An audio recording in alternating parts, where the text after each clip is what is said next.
And let's get into that first big story. This one I think is actually very amazing. From Timcast.com. Joe Rogan sold out Vancouver show canceled due to vaccine mandates. Quote, "I don't even think I can get into the country," Rogan said. Comedian and podcast host Joe Rogan said his sold-out April show in Canada is unlikely to take place because of the vaccine mandates. Now, I'll tell you something. When I first saw this clip from Joe on his show where he was like, "I don't think we can do the show," I was immediately like, whoa, is anybody writing this up? Are there more details on this? So I sent it to our newsroom, which is supported by members at timcast.com. And I was like, can you guys look into this, pull it up? And they write this story. Joe Rogan sold out Vancouver show canceled. I immediately was like, whoa, guys. He didn't cancel the show. He's saying he might cancel. And they were like, no, Tim, don't worry. We fact checked it. It's true. From Ticketmaster.ca, event canceled. Unfortunately, the event organizer has had to cancel your event. No action is required to obtain a refund. It will be processed to the original method of payment, yada, yada. They go on. And that's it. Joe Rogan goes on his show, says he doesn't think he can do the show. And then we get confirmation from Ticketmaster. The show is canceled. Good on Joe Rogan. Good for him. I don't know if he actually canceled the show out of principle. It may just be function, like he literally can't get into Canada, so you can't have the show. Yeah. But I think people need to start realizing this. I was having a conversation with some friends and family. If you keep enabling these lunatics, they will keep pushing until you say no and make them understand there will be consequences for this. So this stadium, this city, you're going to lose all of that money from one of the most famous comedians in the world. Yeah, I don't know if Joe had a choice here because Canada is not allowing anyone who's not vaccinated into their country. So there's a lot of other people like Jim Brewer who had to cancel their shows because they clearly just weren't allowed to be in Canada at all. And that is absolutely ridiculous. Joe Rogan has antibodies. He went through coronavirus. He got on the other side. He, of course, used alternatives. He didn't take the vaccine, but he clearly has antibodies within him that prevent him from getting sick from the basic understanding of it. Isn't this the goal of the vaccine? Right?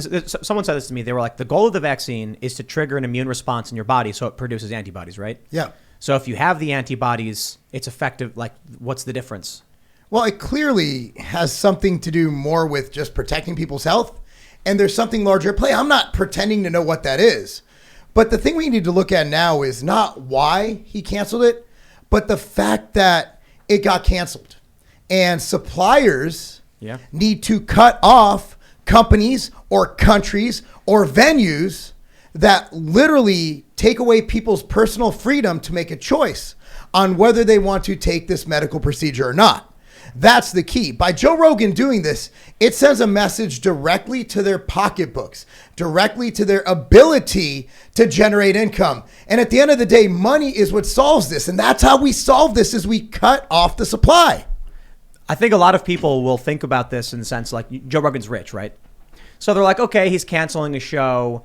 How much will this one show impact the bottom, his bottom line? But I think the bigger thing is there's probably, I think it's fair to say, tons of smaller shows that got canceled and wiped out. We learn all about the small businesses that were shut down in the lockdowns. Now with vaccine mandates, we've seen all of these reports from various cities about how their business drops by like 30%. What you're not going to hear in the news is small-time comedian who packs, maybe 50 people into a room, unlike Joe Rogan who sells out a stadium. You get one small comedian who travels around doing these comedy shows, opening acts, and his career is done. Yeah. There's no more income. There's no more show. And it's whether they want to do it or not. But like I was just saying, there needs to be consequences. The problem is if this stuff keeps happening, then our culture is being ripped apart. No comedy show from Joe Rogan. Joe Rogan's literally the guy who goes up there and rags on all this stuff. Yeah. So if he's not doing this, then people aren't hearing it. They're getting their opinions filtered through social media. It's a tricky problem, man. I think there's probably a lot of people involved with these shows because you need to understand, people need to understand, this is not just like Joe shows up and a show happens. I mean, you've got crew, you've got vendors, you've got marketing companies, you've got the stadium, you've got insurance. This is probably going to be millions upon millions, maybe 7 or 8 figures in terms of revenue going into this, now gone. Yeah. And it's the government. And this, all nonsensical, non-scientific policies. Even the UK government did a study saying vaccine mandates don't actually help anything here. They do promote people to get the vaccine, which is their all end all belief system here. But as we know here, the data is still very early. There's still a lot of conflicting information. We don't know exactly what's going on here. But to close off from business, to close off from individuals, to restrict people's ability to travel based on this notion that we still haven't figured out, that we still don't know the consequences of, is ridiculous. This is the problem of people complying. This is the problem of all these experts, these Democrats or otherwise, who are telling everybody you have to abide by these restrictions, but then are caught not abiding by them, which clearly shows. You want to call them a hypocrite, fine. But these, Gretchen Whitmer is at a bar, Gavin Newsom's at a restaurant, Nancy Pelosi's getting her hair done. They're not scared at all. Whatever it is they do, whatever it is they know, they're not scared of this. Now, I don't know. But if your attitude is, I'm going to pass all these rules and then we're going to ignore them, you're sending a huge message to people not to take this seriously. But are people listening to the message? You still got, it appears to be a large percentage of the population who listen to Fauci, who listen to Pelosi, who listen to Biden, who clearly look down on them as peasants and do exactly the opposite of what they tell us to do. So the question is, where are these people? When are these people going to wake up? When are they going to be like, hey, how come Biden's walking around and the servers are one way and he's the other way? When they can't get their pizza, when they can't go to their comedy show, when they're now being confronted, like in Chicago, they're doing the vaccine mandate on the 3rd. I talked to a lot of people in Chicago who are like, all of a sudden, hey man, what's this? I did everything I was told, did everything right. Now they're going to do more mandates. Well, that's right. Did you think you could comply your way out of tyranny? Well, it goes from the actual shots. Went from, okay, you get 2 and you're done. Now it's like, you need 3. Israel, I think, did 4, right? They're already implementing the 4th shot. Israel's going to be up to 10 by the end of the year, and it's the friggin' 27th. What was that ad? There was like a billboard that was going viral. I haven't fact checked this, but it's like an ad that says your COVID vaccine is like a battery. It needs to be recharged. It was in the United Kingdom that released it, and it literally said you got to take the booster to make sure you have immunity. And that makes no sense. That destroys the definition of vaccine. That's not a vaccine. Well, hold on. Tons of vaccines have boosters. Like when I got yellow fever, I had to get a booster after 6 months. But so quickly? I mean, we're talking about how long do you have to get a booster? 6 months. That? With the other one? Yellow fever. Okay, then I was wrong on that one. Yeah. I'm like, look, I think the bigger issue is policy. It's that they promised us, people abided by this, and then the terms change. It's literally Darth Vader being like, the terms of the deal have changed. Pray I don't alter them further. It's like, at this point, you're going to. I know you're going to. So now people are losing all faith. They're losing faith in any. Look, it's almost annoying to even bring up because we've all lost faith in this. Yeah. Joe Biden coming out and being like, you need to get vaccinated now because there's a winter of death and suffering. And I'm like, bro, your words are meaningless to me. Completely meaningless. You can say it over and over again. Every single person can come out and say the exact same thing. Yo, we're well beyond the point where those words have any meaning. Yeah. And what's happening now, the point that I should have made here is that it's the exact opposite of what they promised it would be. They never said from the beginning, hey, this is going to be temporary. It's going to wane. You're going to need to do this every couple months. They never said that. They said one and done. That's it. You're fine here. Just take this. Everything will go back to normal. It clearly hasn't. It clearly hasn't worked. A lot of people that I talked to a lot of people in New York City over the last few days. They're disenfranchised. They're confused. They're like, they don't know what to believe anymore. But I think the sentiment nationally is that people are kind of sick of it. They're sick of the fear mongering, and they have been essentially told almost every single day they're going to die. They're going to die unless they comply. And a lot of them have been complying, but we're reaching a point where a lot of them are like looking around, being like, what's the point? Like, why should I'm completely burned out on all of this stuff. I got COVID. It was the worst sickness I ever got. I say that a lot. It was bad. I genuinely thought I was like about to go to the hospital, and then I got the monoclonal antibodies and all that stuff. I actually had medical intervention on this. It's bad. But I want to live. I want to, out here where we are, we go to the movies. It's totally fine. I was in Chicago, and they have a citywide mask mandate, and half the people aren't even abiding by it. No. Not a single person ever told me I had to wear a mask or whatever. Same. It just doesn't make sense. I walk into a restaurant, and I'm like, do I really got to put this on for literally 5 seconds because my table is right there? And then you sit down and take it off? I'm like, what are we doing with this? Like, I understand if you want to say there should be a mask mandate because it slows the spread, well, then everyone should be wearing their masks the entire time they're in the building. But they're not doing it. No one's doing it. It's not being taken seriously. Now they're like, okay, we're going to do a vaccine mandate for the city then? Then what's going to happen? People aren't going to abide by it. Well, that we're just good, I guess. We never did it right. Like, there are specific protocols for how to use masks. You touch it, you throw it away. Yeah. Oh, yeah. Once you touch it, it's gone. If they were serious, if this was serious, if masks, am I going to say masks work? If masks actually did what they were supposed to do. There's a really great video showing they do what they're supposed to do. The problem is, like, even Fauci has brought this up. Very early on, he's like, you touch it, you're getting, what did he say? You're getting schmutz on it and stuff. It's like you said, it's really simple to come out and say masks work. Well, of course, doctors wear them for a reason. The problem is a bunch of people, I was walking through Chicago, every mask was under their nose and no one says a word. And I'm like, what's the point? If you're not going to actually tell people to fix it, if you don't care, nobody cared.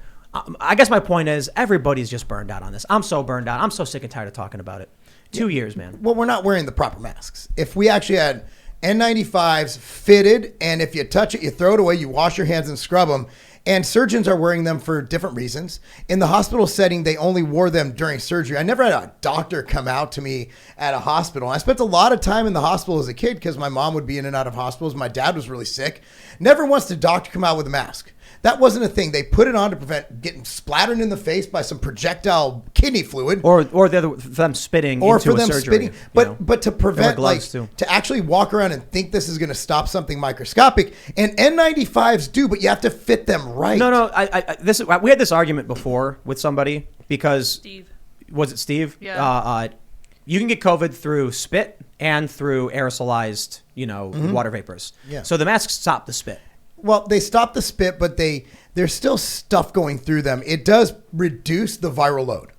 I will admit to that. The spit. And if there's viruses in the spit. So my thing is just basically, my point is this, not medical. I really don't care to have medical arguments about donning and doffing and whatever. Yeah. I think you make a good point about it's called donning and doffing, right? Yes. How you're supposed to put it on, how you're supposed to take it off. It's just people like literally with these nasty, unclean masks. My thing is just, if nobody cares anymore, if people in Chicago aren't abiding by it and they're like, we're going to up the mandates, I just don't see how this just it's over. Like the policies, people are fed up. In Chicago, I'm hearing people complain about this, saying, I can't believe how insane it's getting. I'm not going to do this. And I'm hearing people saying they're going to leave. And then we look at, there's this graph that's been going around on Twitter showing California, New York, Illinois, largest population exodus in the country. Florida and Texas, major boom in population. People are voting with their feet. They're saying, I don't care, I'm done, I'm out. Well, they're voting and they're moving away from government because government almost every step of the way here made the situation that much worse. For masks, Dr. Fauci and the CDC were telling people from the very beginning, you don't need masks, then you need masks, then you need 2 masks, then you don't need 2 masks. Again, the messaging was always confusing. We never prioritized early treatment. We never talked about building up the terrain, fighting obesity, helping people's immune systems. We never talked about a lot of the issues that could have, according to some medical professionals, really made an impact here. It was always one procedure, one product, the vaccine, always we need to do that. And that to me was just a misnomer. And a lot of people were asking serious questions about that specific stance. Last year, I can't remember exactly when it was, but I was listening to Joe Rogan's show and he was talking about COVID again. And I was like, we're all locked down. It's hard to fly people and get guests. We didn't even have guests until like August of last year when restrictions started to ease. And I was just listening to the show and I was like, Joe has one of the biggest and best podcasts in the world. And even he is just talking about COVID over and over again. And I'm like, are we seriously now? It's been 2 years. And I can't tell you how much of the content we've done is literally just COVID. It's just crazy to me that we're still in this matrix world of this is life. It's all it is. All the news, all the big stories is just how bad are things getting now. And I'm like, we last week, I'm like, hey, Luke, before the show, like, what's the big stories? And Luke's like, we got this on COVID, these protests. And I'm like, yo, I don't care. I was like, I can't talk about this stuff. Let's talk about something else. Yeah. Now we're what ended up happening is DC, Baltimore, Philly, Boston, Philly, Chicago, they all announced these mandates right before Christmas when no one's paying attention, when no one knows exactly what's going on. And I'm talking to people and they're like, wait, what's happening? And I'm like, you didn't hear? Chicago is going to require you to get a vaccine. And they're like, I didn't know. I'm like, yeah, because people are with their families. And so all this news dumps at the same time. Everybody wants to have a good time and they want to think about fun family stuff. And here we are once again. It's been 2 years. I can't remember who this was. They said, Zuby, I think it was. He said, my vocabulary on COVID is officially gone. I'm not going to talk about it ever again. I don't care anymore. And I'm like, I think it was Zuby. Maybe. I'm just like, I feel you, man. I'm burned out on this so much. Nothing's changed. I mean, things keep changing, but they stay the same, in a certain way. In that 15 days to slow the spread becomes 3 months, becomes wear a mask, becomes wear 2 masks. I get it. By next year, we'll all be wearing gigantic plastic bubble suits, and we'll be on our 10th booster shot. Is that where we're going? Look, I'm just going to go. I'm going to take care of the chickens. I'm going to skate. We have a bottle of Trump champagne we're going to be cracking open on New Year's, and I'm going to live my life. So Tim, here's a question back to the masks real quick. When do we get to take them off? Like, okay, we know they do. Okay, let's say they work. When do we get to let our kids see each other's facial expressions? Wait. What do you mean take them off? No. You got to put more on. Dr. Fauci. Dr. Fauci today came out. He said, don't even consider removing your masks when you're on a flight. Yeah, that guy's nuts. At the end of the day, you have a situation where there's always going to be some stuff floating around in the air. There's always going to be something. Dude, I was taken down for 5 days by hand, foot, and mouth disease from going to a children's museum. I couldn't walk. My hands literally slothed off. I had no fingernails. And I wasn't like, man, I wish I wore a mask. No, I was like, oh, shoot, I got a virus. Maybe I should take better care of my health, or maybe I should look into what vitamins prevent viruses instead of like, oh, let me cover my face and force my kids to cover their face and fly with a facial covering. That's absurd. That's insane. You know what I was thinking? I was like, we could mandate a whole lot of things to keep people safe. I made this joke on Twitter. I was like, let's mandate morning calisthenics. I think that's great. I'm down for that. I'll do jumping jacks. I don't care. Yeah. Get rid of fast food. Let's get rid of Monsanto and what? GMOs. But we got to keep Chipotle in there. I don't know about that. No, Chipotle's good. It's got chicken and rice. How do you go wrong with chicken and rice? That's a bodybuilding staple. That's a bodybuilding. I am taking offense. He's an anti-bodybuildite. Buildite? Yes. I think. Look, you know why I love going to Chipotle?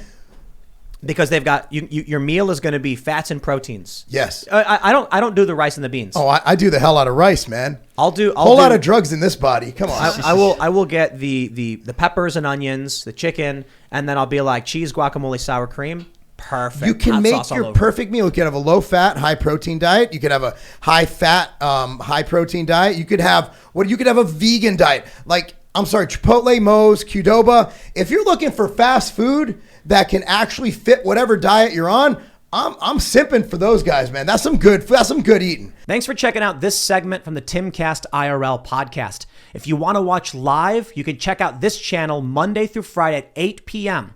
Now, don't forget to smash that like button, subscribe to this channel, and if you want more unfiltered and uncensored content with all of these guests, go to timcast.com and become a member.